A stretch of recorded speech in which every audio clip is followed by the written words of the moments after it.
I'm Matt and this is Simon. We made a capacitive sensing robot arm. So right here we have a copper foil which can measure the capacitance. So as you put your hand closer to it, the capacitance reading is going to go up on the screen.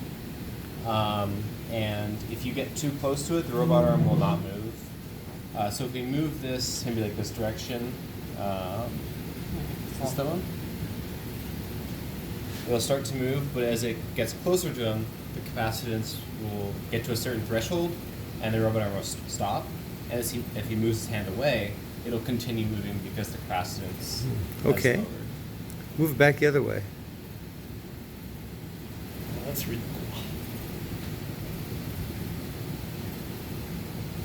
Yeah, got pretty close, but it stopped right before it's about to hit So it. it stopped just before you. Okay, good. Now Make move it back work. the other way. Let's do it one more time. You can also move this direction as well. Same Uh-huh. exact thing will happen. Yeah. Stopped. Started again. Up. Stop. Stopped. Let go. Goes. Cool.